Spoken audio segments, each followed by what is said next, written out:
posibleng crimes against humanity ang ikakaso laban kay former President Digong o former President Rodrigo Roa Duterte at iba pa niya mga galamay noong panahon ng Duterte administration pa yun ha. So ito daw itong kaso na to na ikakaso sa kanila ipapaubayan na raw ni President Bongbong Marcos sa Department of Justice. So ito ang bibigyan natin ng reaction video ngayon komentaryo, suggestion, criticism, kung ano man inyong mga saloobin, pwede rin naman kayo mag-comments diyan. Kasi ito yung mainit na balita sa ngayon yung mga yung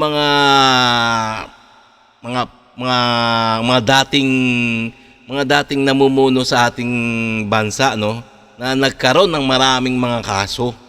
So ito galing kay galing kay GMA Integrated News Hindi tayo nagbabalita kundi nabibigay lang naman tayo ng reaction video dito, komentaryo. Dahil ito yung mainit na balita sa ngayon na kailangan malaman ng taong bayan. Magkomentaryo man lamang And also please don't forget to subscribe, like and share na lang ang ating video para nang sa ganun maikalat pa ni YouTube ang ating video sa mga marami pang netizens. Okay? So ito bigyan na natin ng ng komentaryo to. So umpisa na natin mga guys. Ito na. Ipinaubaya na ni Pangulong Bongbong Marcos sa Justice Department ang rekomendasyon ng House Quad Committee na sampahan ng reklamong crimes against humanity si dating Pangulong Rodrigo Duterte at iba pang personalidad. Wala pang pahayag si Duterte pero si Senator Bongo nagtataka sa pagkakasama sa reklamo habang si Senator Bato de la Rosa, demolition job ang nakikitang motibo. Nakatutok si Salima Refran. Teka. Magko-comments tayo dito mga guys. Nagtataka si Senador Go, si Senator Go, kung bakit kasama siya siyan. Siyempre, natural. Kasi siya ang pinaka-kanang kamay ba yun? O siya ang katiwala ni former President na Rodrigo Duterte, nung panahon ni Duterte administration. Siyempre, ikasama na rin siya. Tsaka naman yan hindi naman siya isasama sa kaso. Kasi nga, kung di naman siya isasama sa kaso kung wala siyang kasalan. Kasi di ba, nagkaroon na sa Quadcom ng mga paunang hearing. So nalaman doon na magkakasama sila. Kaya nga sinama na rin siya sa kaso ng crimes against humanity. So wag na siya na magtataka siguro,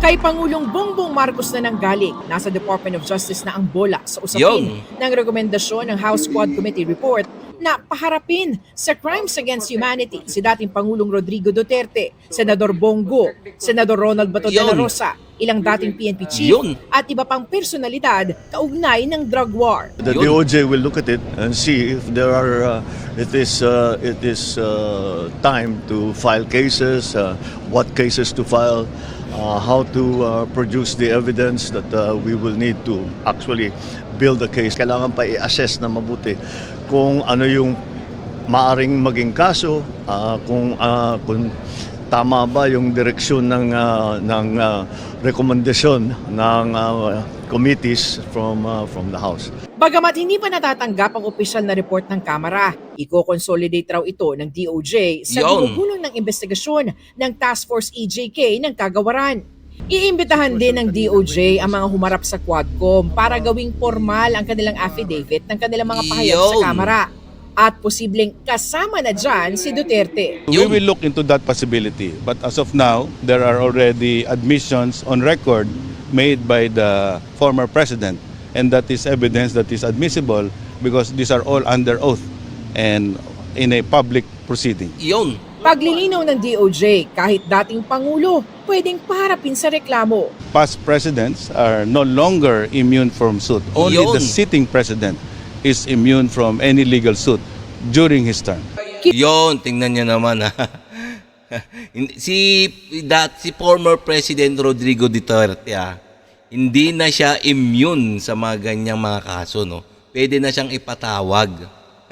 Ayun ang ayon sa batas. So papaharapin siya sa hearing sa sa kanyang kaso na crimes against humanity. Kinukuha pa ng GMA Integrated News ang panig ni dating Pangulong Duterte. Pero si Senador Go, na naging Special Assistant to the President, pinauubayan na lang sa korte ang reklamo laban sa kanya. Nagtataka raw si Go na tila lahat ng nabanggit sa mga hearing, kahit na raw hearsay at walang katibayan, idinamay ng Quadcom sa reklamo. Si De La Rosa, na naging unang PNP chief ni Duterte, sinabing inasahan na raw niya ito at haharapin na lang ang reklamo kapag inihain na sa DOJ. Tila raw ginagawa ang lahat para i-demolish raw ang mga Duterte at kanilang mga kaalyado, lalo na raw sila ni Senator Go para sa eleksyon 2025. Pag-aaralan pa raw ng DOJ ang epekto ng gagawing case build-up sa gumugulong ng investigasyon ng ICC. Yun. Sinisikap din ng GMA Integrated News sa makuha ang pahayag ng iba pang inirekomendang kasuhan ng House Quad Committee. Yun. Para sa GMA Integrated News, Salima Rafran, nakatutok.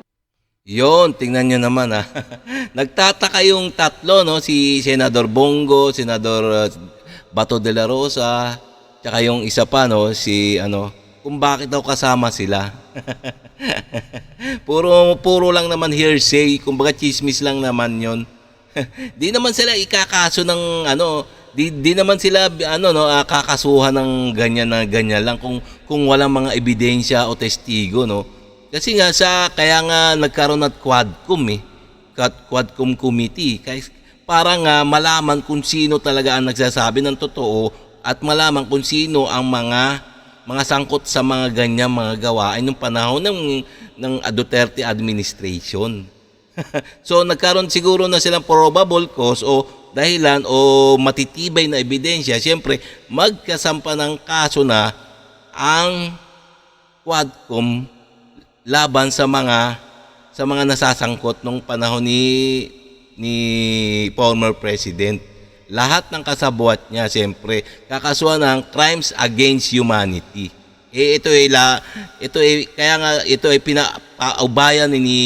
pinapaubayan na ni President Bongbong Marcos sa Department of Justice.